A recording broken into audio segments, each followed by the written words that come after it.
Committee on Ordinance and Legislation will now come to order. Madam Clerk, will you call the roll? Councilor Dion? Here.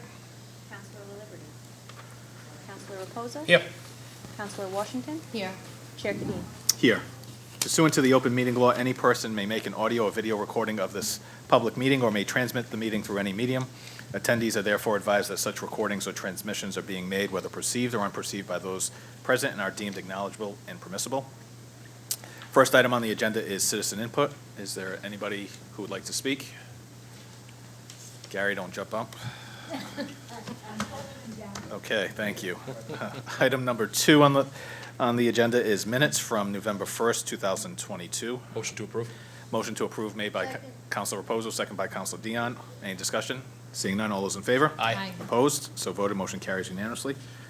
Item number 3 is proposed ordinance. We've got traffic handicap parking that was referred on November 8th of 2022 and December 27th of 2022. Beatty Street, north side, 44 feet west of Oak Grove Avenue. Campbell Street, south side, 250 feet south of Pleasant Street. We have East Main Street, east side, 173 feet north of Dwelly Street. Fountain Street, west side, 85 feet south of William Street. Lebanon Street, north side, 67 feet west of Quickenham Street. Mulberry Street, east side, 175 feet north of Division Street. Pokrose Street, north side, 441 feet east of Bay Street. Slade Street, north side, 162 feet east of Fenner Street. Wamsutta, was it Wamsutta? I'm sorry, Wamsutta if I could pronounce it. Street, south side, 354 feet east of Quickenham Street. Any discussion? No? Motion for emergency preamble? Motion so made. Motion was made by Councilor Reposo. Is there a second? Second. Second by Councilor Dion. Madam Clerk, roll call. Councilor Dion? Yes. Councilor LaLiberty? Councilor Reposo? Yes. Councilor Washington? Yes. Chair Kadim? Yes. Is there a motion to approve? Motion to approve. Second. Motion approved was made by Councilor Reposo, seconded by Councilor Washington. All those in favor? Aye. Opposed? So voted. Motion carries unanimously. Agenda item number 4, proposed ordinance, traffic miscellaneous, was referred on November 22nd, 2022, and then December 13th of 2022. There is an amendment to this on item number, section, do we know what section it was? I'm sorry, Washington Street? Is that the handicap? Or- Okay. So we have an amendment adding the strikeout to Washington Street. So the section 1 would be loading zone, Nashua Street, south side, 56 feet west of Lawrence Street, for a distance of 35 feet westerly. And then we've got handicap parking removals on 2nd Street, 3rd Street, Albany Street, Barnaby Street, Bowen Street, Dover Street, Eastern Ave, Flint Street, Forest Street, French Street, Grove Street, Hall Street, Jenks Street, Locust Street, freeing up parking spots. Norfolk Street, Plymouth Ave, Pokrose Street, Ridge Street, Shove Street, Sprague Street, Tecumseh Street, Tower Street, Washington Street, Webster Street, and then Woolley Street. Discussion? Is there a motion as amended? Motion as amended. Motion was made by Councilor Reposo. Is there a second? Second. Second by Councilor Washington. Discussion? Seeing none, all those in favor? Aye. Opposed? So voted. Motion carries unanimously. Item number 5 is a resolution to discuss noise complaints regarding Fall River coin-operated car washes, or car wash located at 1225 Dwelly Street. This was referred back in July 12th of 2022.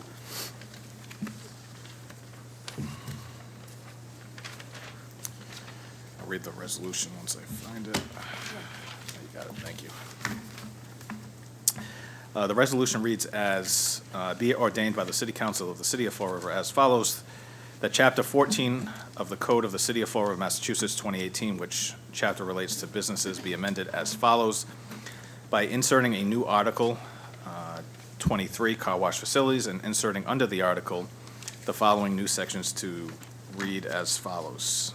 Article 23, car wash facilities, Section 14-714 definitions. A, car wash facilities. establishments that provide public and private vehicle washing, cleaning, and vacuuming and/or detailing services. Section 14.715, limitations. A, regulated activities. No car wash facility shall operate between the hours of 10 p.m. and 7 a.m. within the city of Fall River. Section B, violations. If the city determines that a violation of the article has occurred at or by a car wash facility, such car wash facility shall be penalized by a non-criminal disposition as provided in Massachusetts General Law, Chapter 40, Section 21D, and adopted by the city as a general ordinance as Section 2-1021 of the Code of the City of Fall River. Councilor Dion? I'm sorry. Oh, this is, I'm sorry. Oh, great, thank you. So I'll blame Councilor Dion for giving me the wrong resolution. So that was the resolution that's looking to be adopted. So the original resolution was filed by Councilor Pelletier, and this was in the City Council on July 12, 2022, whereas complaints have been received from residents regarding noise being generated by the use of industrial vacuums at the Fall River coin-operated car wash located at 1225 Dwelly Street, and whereas loud music is played by customers throughout the day, which causes vibrations in adjacent residents, which affects the health of these residents, and whereas this excessive noise is not allowing the neighbors to live in peace, now therefore be it resolved that the Committee on Public Safety convene to discuss this very important matter. I'm assuming that that was amended, referred to Committee on Ordinance and Legislations on the 12th. Okay. Thank you. Councilor Dion. I'd like to have Attorney Howiak come down and give us his insight on this first, and then we'll go from there. Assistant Corporation Counsel, if you join us.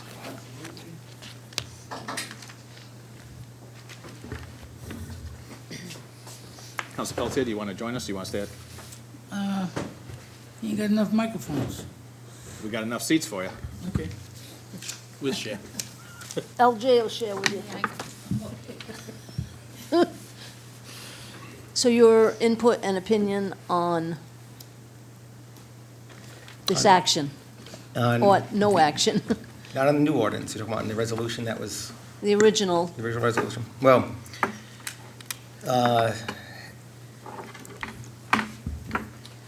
the instruction of the new resolution was to have a letter sent to the owner instructing them not to operate between the hours of 10 and 7. I don't think you could do that. I don't know what authority you have, respectfully, to dictate to a private entity. Granted, there's been some complaints, but there's probably a process that you can follow before unilaterally telling a business to shut down. We do have a noise ordinance. We could follow that ticketing program. I don't believe we have. I suppose if the ticketing became so abundant that it becomes a public nuisance, then we could pursue it. But without those, I don't know, mechanisms, we can't just write a letter to a business saying you can't operate between these hours. So essentially, whether people perceive something to be a nuisance or not, we don't have the authority to just take somebody's income away from them by saying, you need to shut down within these hours. The nuisance would have to be proven. It would have to be. Yeah, there's due process, right? In other words, you can't just go to a business that's validly operating and then unilaterally say, without adequate justification, other than a complaint by an individual, that you are now deemed or prohibited from operating within these hours. So if you wanted to start enforcing the noise ordinance, which is probably the most, applicable ordinance, then it needs to be done. And of course, not targeting one place. That would have to be across the board, not just car washes either, right? I think of, Fall River is a mixed use. It's very difficult. We have commercial, residential, and I think of Bay Street. All the trucks coming out of Gold Meadow Bakery I mean, I believe those are probably pretty loud. Nobody's saying shut that company down, nor would I. I'm just using a broad example. Yeah, and honestly, there have been complaints in the north end of the city with a business and industrial park that the neighbors feel it's affecting their quality of life. And again, that would be another noise ordinance issue. So essentially, we'd have to monitor multiple businesses. I mean, do we have any equipment for the decibels? Do we have anything to No. be able to prove whether it's exceeding the limit or not exceeding the limit? Yeah. Are our hands basically tied? Unless I'm missing something, I don't know where this magical decibel number is. I don't see it in our ordinances. The standard we use is not a measurement of decibels. It's basically, hey, if the noise interferes with one's sleep, one's enjoyment of life, then it's a violation of our city ordinance. So one, we don't have that decibel reading equipment, and two, if we did, I don't think it would be useful as applied to our ordinance. Just to clarify that, I think when we were having this conversation in full council or finance, I forget where the conversation was, I think it might have been finance committee, the decibel came up with, I think it's in Massachusetts general law that somebody I pulled up. think it is, especially Yeah. for motorcycles or Right. something like that, yeah. So I think that's where the decibel number is coming in, and I think they're just tying it into the noise ordinance, that's all. I have seen it with regard to motorcycles, and I think it's like 84 decibels. But to answer your question, we don't have that machine. Right. And it wouldn't be applicable to the vacuum cleaner, because we don't have a certain noise reading that says, hey, once it hits this amount, it's a violation of our ordinance. We don't have that. Okay, with that, I'll yield right now. Thank you. Before I recognize Council Pelletier, so I guess, is there and I understand what you're trying to say in terms of obviously due process, and I'm all for due process for businesses. I guess in terms of, from an ordinance standpoint, is there something with the noise ordinance that we can strengthen that ordinance to give us a little bit more teeth in terms of the noise that are coming from the car wash? Or number two, is there, and maybe it's not this proposed resolution that's before us, but that would limit it, is there a license that could be created that would require the city council to approve car washes? So what I think about is a lot of communities will have earth removal or earth import requirements. So any contractors that are removing soil from Yep. a developable site would have to go either before a board of selectmen or the licensing agent to be able to get approval for the removal of that soil. And thus, if they're looking to bring in so many cubic yards of soil into a site to make sure that it's not contaminated, that they've got the proper license for that.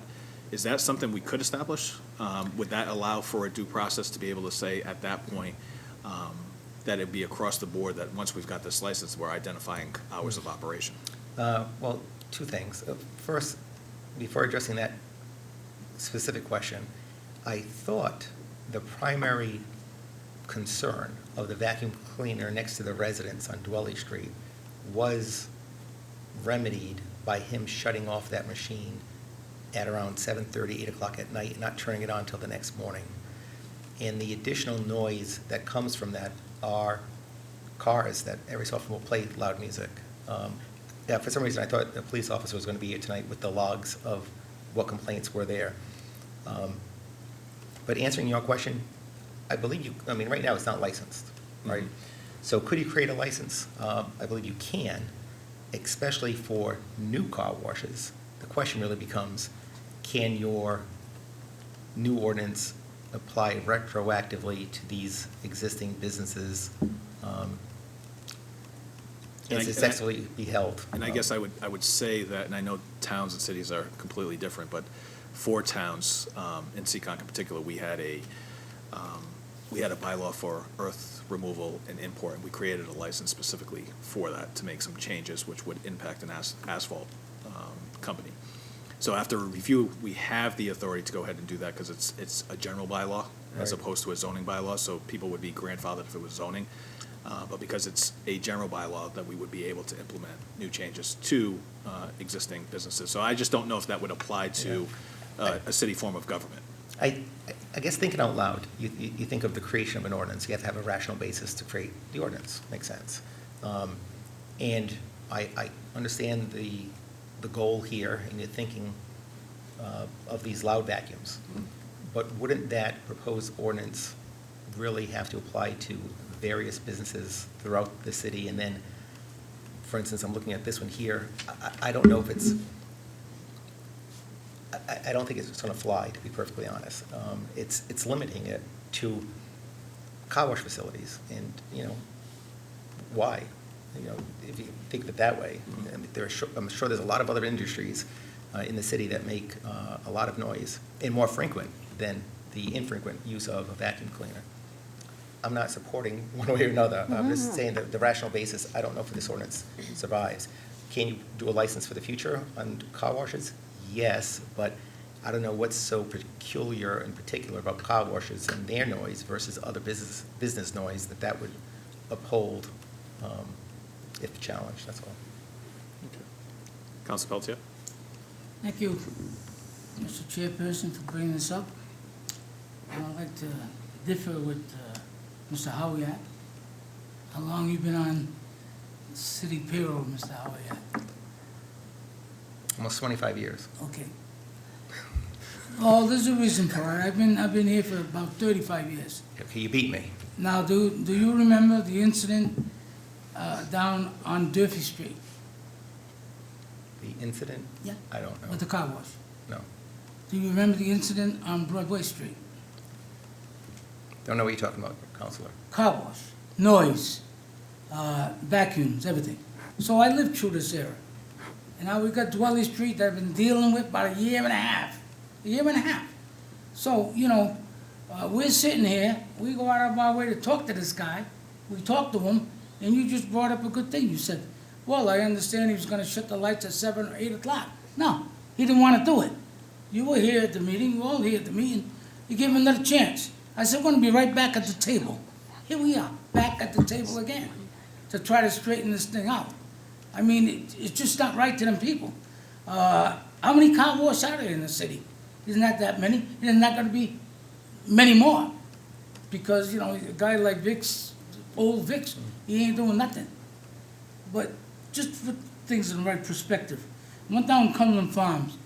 I believe they got maybe 24 hours, maybe. But I went there today, and I said, what time you guys close?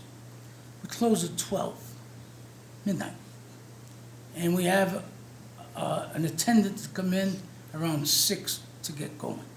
She didn't say she opens at 7. Why do you close at 12? Because the neighbors are complaining about the noise. So there's another one there. So what do we do with that?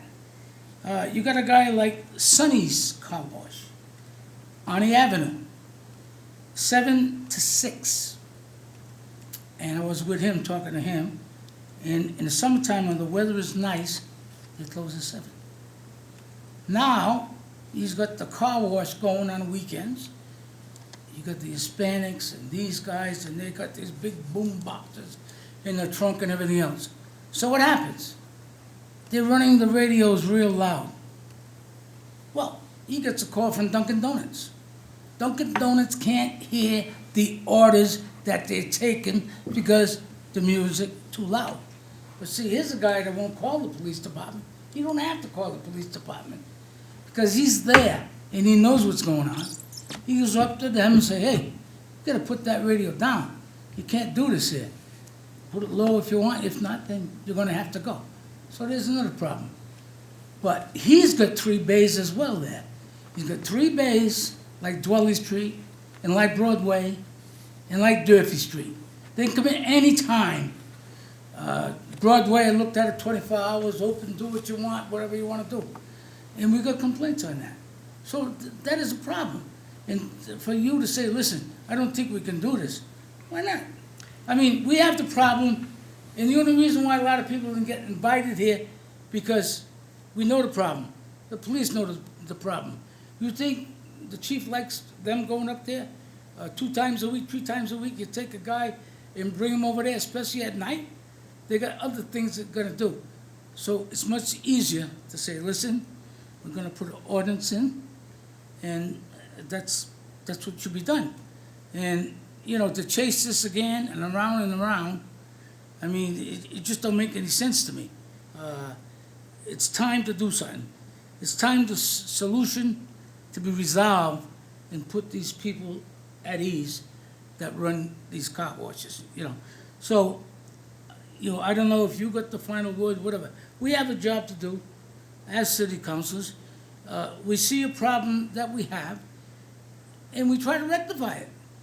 But, you know, it's like, oh, wait a minute here. I don't think you can do this, you can't do that. Baloney. I mean, you know, it just don't make any sense to say, well, we're gonna wait, I don't think it's right. Who has the final say? Do we have to take this to court, higher court? Well, So I will, let me just quickly jump in, because I guess I want to help Attorney Howie, because I don't think he's saying we can't do it. I think what he's saying, there's a difference, because anytime you get attorneys there, they're going to give you their legal opinion as to whether or not it's going to be upheld in court if it's challenged. Quite frankly, the city council and the ordinance committee can do whatever we want to do. It's a policy decision, so Gary's not going to tell us from a policy standpoint as to whether or not we should go in a direction. What I will say is that towns are a little bit different than cities in terms of ordinances. They have bylaws, which are their ordinances. All those bylaws have to be reviewed by the Attorney General. And so the Attorney General will go there and review all the bylaws that are submitted for, just to see the applicability to law and whether or not it's legal. So if the Attorney General reviews something similar to what Gary is suggesting, that there's something that's questionable, they'll kick it back and not approve it. Where in a city, because we have corporation counsel, they don't review any of the ordinances that go before us. So what Gary is essentially doing is serving as what the AG would be, with less authority than the AG, because the AG can kick it back. He's just giving us a recommendation saying, if this were to be challenged, not saying that it would be challenged, that he doesn't feel that the way it would be, the way we're establishing it would be upheld in court. So then we would just be back in ordinance, making amendments to it. So we can roll the dice, and if we want to make the change, contrary to what his recommendation would be in terms of the ordinance, if it gets challenged, right? And then we'll be back at the drawing board trying to figure it out. Or we try to figure out what is probably the best approach to make sure that this is, if it is challenged, it's upheld in court, and then we deal with the quality of life issues. I think everybody is in agreement with you. We've got to address the quality of life issues. So whether it's creating a license or, you know, submitting an ordinance that we feel like we want to have submitted, we have the authority to do that. But unless your ultimate goal is to have nobody operate between those hours, which this new proposal does, Mhm. you have the tools already at your arsenal to ensure compliance. It's the noise ordinance. right? I mean, all this is, no offense, but what I mean is a violation of this proposed ordinance is the same thing as a violation of the noise ordinance. It's just a non-criminal disposition. So you already have that right now at your disposal. Council Peltier, sorry, he still Here's the has problem. To go there at a noise ordinance, they gotta hear it. They gotta hear it. This one here, you got the complaint, and they're going because they're operating after 10. That's the difference. So if they can go roll up, and they got the doors open, the lights are on, they're operating. He can give them a ticket right there, right there. You don't have to listen to the noise. You got it in writing. Okay. And that's it. We want to go down and the cops go, you're operating right now, okay, you're getting a ticket, here you go, blah. And they go back to work. That's all. Okay. It's a shortcut, but it's a remedy. Perhaps. I mean, if the business is closed and somebody's in the parking lot making loud noise, this ordinance is not applicable. Yeah, but But the to, noise I guess ordinance to Council Peltier's point, I think, you know, the enforcement from a noise ordinance standpoint, especially with the volume of calls that are coming into the police department, if somebody calls to say that, you know, somebody's operating a boombox or operating the vacuum at 10 or 11 o'clock, I'm sure that's not the first call they go into. A boombox. Yeah, that's back in the day. You got one of them? Isn't that what it was called back in the day? Yeah. Listen, I used to cruise Term the from app. the 80s, you know? Come on. It was the best, listen, best decade there is, right? There you go. To the All right. chairperson, it's more than the boombox now. No, I get They it. got them in the trunk. I don't know if you see that. New equipment, this big. They open the trunk, they're this big and everything else, you know? Right. It's crazy. Yeah. And I assume it's all nationalities that have those Correct. boomboxes. Thank you for Okay. I clarifying. didn't mean to pick on one. I don't do it, I can't afford it. We just heard that there was no hyphens, we're all Americans. That's So, right, that's right. Councilor Washington? I just question, how do you establish like a nuisance property? Could it be something like? What's already established, so we have that in ordinances, multiple complaints that would have to be obviously logged, and it's got to just, again, but I think there's got to be, if you're complaining about it, there's got to be a violation associated with it. So you potentially run the risk of having, 10 to 15 calls before you get one legitimate, I guess, fine if they've got a decibel reader, So just help me understand, so you need a decibel reader in order to ticket them? Well, I don't know. You're saying the ordinance doesn't even specify, I have it here. and I don't know if so then if you could just speak to whether or not state law would supersede that, if there's a Well, decibel? One, state law would typically trump if they are aligned with each other. But when they're separate, they stand individually. So if there is hypothetically, a state ordinance that references decibels and sound, it would still be applicable. Doesn't mean ours is not applicable unless they're in conflict. Our ordinance reads, "All noises that menace the health or interrupt or disturb sleep of residents between the hours of 10 and 7. So sleep, interrupt, well-being. So I would say. Kind of a broad statement. Yeah, so, I mean, we've shut down nuisance properties in the past, correct? So if this gets deemed as a nuisance property, then how come we couldn't go in that route? No, I think we could, but you're just going to have, I would assume, complaints attached to the property. Yes, I mean, I haven't pursued any actions regarding noise offenses, but we have properties in the city that we consider dilapidated, not in violation of the building code or the state sanitary code, and we pursue injunctive relief in the courts to affirmatively make them clean up and become compliant. So I suppose that option is also available here. But I still think you first need to start ticketing. Ticketing, I mean, that, right. you gotta start somewhere. Well, so if Council Pelletier is saying that there's twice a week the police are being called there, or more, are they not being ticketed? Is that what's happening? Well, I don't want to speak for them. Yeah. I'm just assuming that if you're getting the calls, they're not showing up because the call log is so high, right? So Right. I think the officers are, screening out, priority calls. So they'll probably take a priority 1 call versus a priority 2 call, and that's just my lingo. I don't know that they use that lingo, but. Okay, yeah. That's not good. So that was my question, how do you label it as a nuisance property? I mean, he did come down here and say he was gonna shut the vacuums off at a certain time of night and to rectify that, and apparently he never did do that, so. I can't confirm whether he did or not. I did actually speak with him. I wanted to go to the property personally just to look at it so I had a better understanding. And he at least confirmed with me, whether he's saying the truth or not, I can't state, that the vacuums that abut the house that was complaining are the ones shut off. And then I did watch the old video here, and I said, is it just the coin machine that you stop? If they go with their own coins, can they put it on? He said, no, he shut those vacuums off. So, And the neighbors were in agreement with that night. yeah. So it doesn't sound like you have an obstructionist, if you will. It sounds like he at least tried to work with this committee. That's all I got to say about that. I yield. Okay. Counselor Reposo? I guess my only question was, do we have no record or sense of how many times they've visited the police?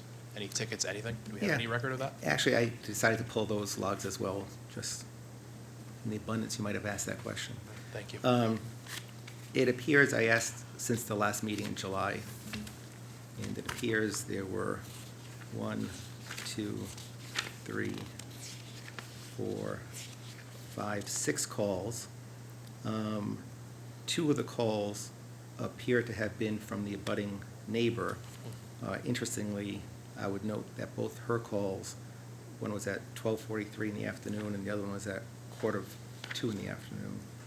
So that wouldn't be in violation of the noise ordinance. So And the other I 4? don't know if that's an unreasonable amount or reasonable amount. The other 4? Are they related to noise? Yes, they're all noise. Can you share what time those were called Absolutely. in for? So not that one, not that one. So the other one, this is another one in the afternoon at 12:52. So one was at 1 o'clock in the morning, and somebody was blasting the music. The other one was at, that was in the afternoon. And only one other one was at 1:30 in the morning. 2 cars making noise. So it seems like the noise complaints were music related. Actually, not one of them had to do with the machines of the vacuum. Engine revving, yelling. So And what's the date range on those they seem to be all October, November of 22? of 2022. Yes. At least that's what I was provided. And was there any action taken on any of those calls as far as? I don't know. I don't know what action was taken. I'm pretty confident that no noise tickets were issued. Okay. There is a ticketing process. Okay, but we don't know if actually anything was issued or not. I'm pretty confident that nothing was issued. Okay. I yield. Thank you. And I just want to clarify, I'm not stating that the police department did not go. No, no, but no, Just knowing the operation of what it is, if, by the time they get to those lower priority calls, right, the individuals are gone, so. May I just respond back? I think my concern too is that the answer to the problem of we already have an ordinance, but we're going to make another ordinance to me, it doesn't make any sense. We have to enforce the first ordinance we have. And if we're not doing it through that process, is making another ordinance just circumventing the problem, is my question. So. Yeah, I mean, I don't disagree with you. I think if we have the noise ordinance, and that's one of the first questions I was going to ask coming into the subcommittee, is what are we doing with the noise ordinance? Can we make any amendments to it? And if we're not enforcing it, then we need to start there. But in terms of, trying to present a different resolution, I think the only way to do it would be through, a licensing process, which I guess that would be a legal question that we would just need to dive into a little bit more if that's the route we want to go in. So I'll leave it up to the committee to figure out what we want to do. If I may. Yep, Council Peltier. Mr. Howiak, we asked for the Corporation Council to send a letter. Did you send a letter, or Rumsey send a letter? No, in fairness to Corporation Counsel, he did ask me to draft a letter. Yeah. And I basically didn't believe that the letter would be valid, so I can't legally send a letter that I thought was wrong. So I did not send a letter. So you're the judge and jury and everything else. Well, I in mean, this- we, as a body, had asked you, or Mr. Rumsey, to send a letter. Anytime we ask the clerk to send a letter to this one or this one, he gets out there. She don't say, well, I think this is wrong. She's not gonna say, hey, they wanna send a letter, send a letter. I mean, did you respond to us saying you didn't send it? No, I didn't want to violate the open meeting law and talk to you collectively as a body, but I figured when I would come here this evening, we could discuss it. Can I just ask for clarification? Just if somebody could remind me, what was the purpose of the letter? What To were we instruct looking- the owner not to operate after 10 p.m. daily. Yeah. Oh, okay, so that's the concern you have, which we can't tell them not to Right. operate. Talk to him nicely like I did. And then put a gun to his head. Say, hey, come on. And what did he do? I'm gonna take care of it, we're gonna shut this off, and shut the lights off, and I'm gonna do everything. Done nothing. Number aggravate the people in the councils that, well, I know I got a job to do, I try to do it right. Small item for them people, there's no big deal, it's not like the budget or anything else, but there's still gotta be something done, and he's not the only guy in town. We know there's a problem here and there, so that's it. So I guess a couple of options that are on the table if we want to address, I guess, amending the noise ordinance, which seems to be very vague and gives us enough teeth. We can send a letter to the chief of police asking him to, just start to enforce or really kind of focus in on some of the noise ordinance complaints that are coming with the car washes. Especially, as we're starting to get into the warmer weather, I'm sure that's going to start ramping up soon. Or we can do whatever the committee's will is on any recommendations that you may have. So, Council Dion.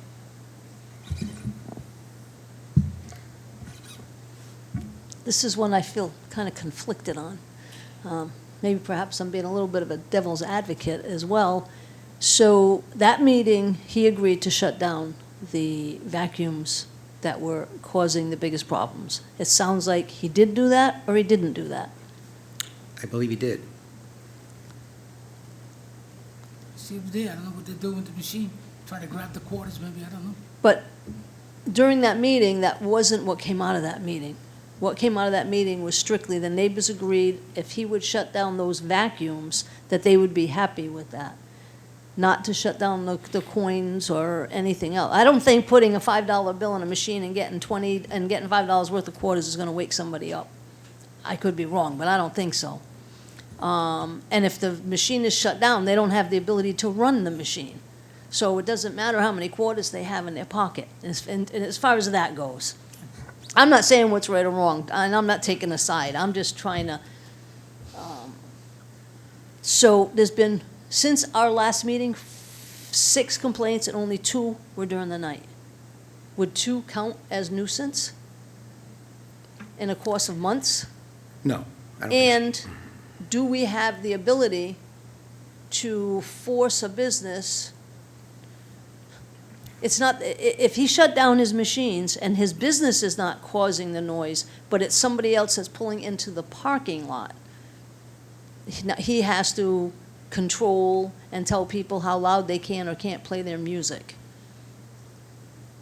I mean, do we have the right to make him be, I don't know, to control people to that point? Yeah. No, I mean. I'm just trying to look at all aspects of this. You know, I suppose if he was giving out free candy at midnight, between midnight and 2 o'clock, attracting people over there that made loud noise, yeah, you could do something. But just having a lot available, I don't know. And to your point, Mr. President, right? No, Chair. please. Chairperson. Not yet. I'm sorry. No. You know, enforcing the noise ordinance is great. If you do talk to the police, I wouldn't target a particular business or group of businesses, you know, so it's enforce the noise ordinance, period. And then another thought I had, when you read the ordinance, I kind of have a problem with if it affects somebody's sleep, and I'm going to explain why. So I live in a multifamily, I live in a multifamily, and I'm the kind of person, when somebody walks up the stairs late at night to go home, I wake up. But my next door neighbor, somebody would have to drop a bowling ball down the stairs to wake them up. So how is that even relevant to say if it disturbs your sleep? You know, what's reasonably disturbing somebody's sleep and what isn't? I think the law would That's use really a vague. reasonable person standard. Which is kind of this non-existent person that has all the average Very attributes. arbitrary. It is, Yeah. very Yeah. arbitrary. I don't know. I guess I'll yield for now. This is difficult. Council Reposo, then Council Pelletier. Yeah, I think, if I may, to Council Pelletier, after that meeting that happened, and the neighbors and the operator agreed, what was the feedback you received from the neighbors? That nothing changed? Well, they were happy at the time, but I'm still getting calls. That's the whole problem. So it's like you can't make it work one way, let's make it work the other way. But my question is that, are they claiming too that nothing changed? Not at the beginning. Did it change at all? It changed very little. And then it just reverted back? That's it. Okay. That's it. All right. So I think my biggest thing, and I go back to very much how the graffiti ordinance happened, that it didn't have enough teeth to kind of enforce. And I agree in the sense that the noise ordinance is kind of weak. And also, to Attorney Howiak's point, if we're looking to target the noise ordinance and not just the business itself, then we should look at how that can be strengthened, being the noise ordinance, and then it needs to be enforced. And then we need to determine, we would take a next step. So just through that, I guess I didn't interpret the noise ordinance to be weak. I thought it was just vague, giving us more authority to be able to enforce it. Do you see it differently? No, it's not weak. I mean, we have used it in the past. They have been ticketed for noise. I know of 2 examples. So we have the ability, we have used it. Both times, I believe, were upheld, and the tickets, issued and were valid. So, no, I think it's. I'll clarify, vague, not weak. No, and I know where you were coming from, because I Yeah. agree with you on the graffiti piece, but I think in this situation, because it's vague, it gives us more authority than making it very specific, right? So it allows for the interpretation, or does it allow for too much interpretation, I guess? Well, because we use it so infrequently, we haven't really been challenged that much, and I suppose right now, I don't know if you need to tinker with it. You can, but I hate to say it this way, start enforcing it more to the wording of how it is worded is, I think it's okay. And then to that degree, there's challenges, then maybe we say, hey, we didn't think of that scenario, let's change it now. So I guess my recommendation would be, why don't we have this committee send a letter to the chief of police with a request to try to enforce the ordinances, and have him just respond back, provide a correspondence to this subcommittee as to whether or not he can agreeing that he can enforce it, or if there are any concerns that he has with the enforcement of it, so that we can kind of come back within the next month or so to really kind of have that discussion. Because if he's in agreement that they can enforce it, which they do enforce the ordinances, then I think we need to start there. If he has some potential concerns from a policing standpoint and enforcement standpoint, then I think we should probably know that, so that maybe we can tweak the ordinance. And then in a month, we'll just kind of reconvene and talk about, what we've heard, and see if, hopefully within a month, there's some type of activity from the police department on that. Yeah. Does that sound reasonable, Council Pelletier? Just to wrap it up. You got 24 hours a day. And he's gonna wash cars from 10 to 7. Doesn't make any sense. You got the Big Blue, 8 to 7, all done at 7 o'clock. Sunny's, 7 to 6 or 7. No Hey, problem. listen, I voted no for the Cumberland Farms car wash, period. I was one of the only ones that said no car wash. That's right, But but they. I lost that one, so. They already kicked back. They already Yeah. kicked back because of the noise. Yep. There you go. So I just see this as, this group here saying, listen, it's not working the other way. We're gonna go back and send the guys up there, and you gotta listen. The other way, hey, it is 10 to 7. If you're operating, you're getting a ticket, that's it. You go by, yeah, give them a ticket, that's it. You ain't gonna go by and say, well, I heard noise. Who's gonna believe it? Nobody, because you gotta have a meter. This is the other way around, easier, and somehow, some way, Mr. Howiak can make it happen. I mean, I think, to me, this is like a little bit common sense to me. Not that you're much smarter than me, that's for sure. But I'm just trying to get this resolved the best way, the fastest way, because that donkey on Dwelly Street don't care. He don't care about us. He tells us he's gonna do this, he does nothing. So there's the other way that we have to go, and I think this committee should take a shot and send it to the full committee, and then let them do what they have to do. Then it's gonna fall back on you. You do what you gotta do, and maybe at that time, we'll get the answers. I mean, to me, that's all. I mean, I'd like to get this wrapped up before I leave, but, how long is it gonna go on? It's gonna go on and on. Most of the people agree that they should be out of there early, that's all. And there's a problem in 3 or 4 places. That's it. I said my piece. Don't leave too soon. Council Reposo? Yeah, I think at this standing moment, I can't make a decision as far as where we proceed without more information to determine what's our next best steps. So I support your suggestion in a letter to the police chief and to yours as well, to have the police chief come down and speak about not only the noise ordinance in and of itself, but also, if he can guarantee enforcement of this, then we take the next step. I just think right now, based on what Mr. Howiak presented in 6 calls, and only 2 of them being in the morning time, it's hard to really make a bold statement going forward.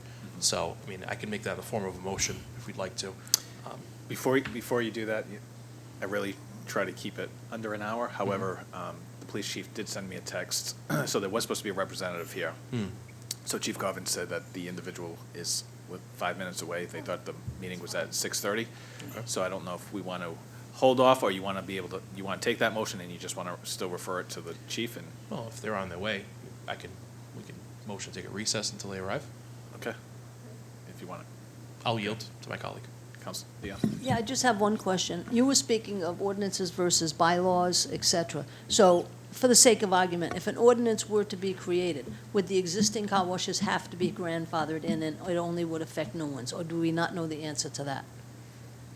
Yeah, I think we were addressing that earlier. Frankly, I don't know the answer to that. I certainly would, it would certainly apply to car washes going forward. Right. Right, assuming it's a valid ordinance to begin with. I think it's a big question whether you can have that new ordinance apply to the existing car washes. I haven't looked at it, I don't know offhand. No. So I think that's something we need to look at as well, because if they're all gonna be grandfathered in, it's not gonna accomplish anything. Valid point. So, yeah, I think that's definitely something we need to find out about first. It's great to create an ordinance, it's great to have teeth, but if you can't use them, it doesn't get you anywhere. So I will say that Chief Garvin just asked if he'd like to refer it, so if we can just refer it to the next meeting, then that gives him an opportunity to kind of sit down and talk to Corporation Counsel as well, with regard to that, so. Because he's been listening to the meeting, so. So was rep on their way? So I think if we table it, I think they're not gonna be on their way, yeah. Fair enough. Motion, Well, oh, you want a motion to refer to the police chief letter? Yeah, let's do that, so. Okay, A motion to refer the letter to the police chief regarding this, so it can be further addressed, and then table as well. and then table. Okay. If I may, please. Mhm. I see the chief at dinner time, and he says something about tonight, and I said, well, to be honest with you, I don't think we need you. I mean, we know the problem, and there's a resolution that we could do. I don't think, just like the neighbors, I'm not gonna listen to them. There's no sense of coming down, it's the same story. Right. Same story, same story. So I said, I think it would be all set, and you push this, get it through, and see what happens. But he said, okay, enjoy your lunch. It's okay, thank you. I yield. There you go. I'll second the two motions. So the first motion is to send a letter to the police chief asking him to review the enforcement of the noise ordinance and provide a correspondence back to the Committee on Ordinance, and for him to also work with Corporation Counsel on that matter. Was made by Councilor Reposo, seconded by Councilor Dion. Discussion? No? All those in? No, we're not tabling, just on the letter. Yeah. No, and to pursue whether they'd be grandfathered in or not, that discussion as well. Or that avenue. Yeah, that's a question I'd like to know the answer myself, so Yeah. I'll take it upon myself to look up that answer. Thank you. All right, the motion on the table for the letter referring to the police chief was made. All those in favor? Aye. Opposed? So voted, motion carries unanimously. Motion to table was made by Councilor Reposo, seconded by Councilor Dion. All those in favor? Aye. Opposed? So voted, motion carries. Motion to adjourn. Yeah, Assistant Corporation Counsel, we thank you for your 25 years of service. Motion to adjourn was made by Councilor Reposo, seconded by Councilor Dion. All those in favor? Aye. Opposed? So voted. Committee on Ordinance and Legislation is now adjourned. Get out there a little more there.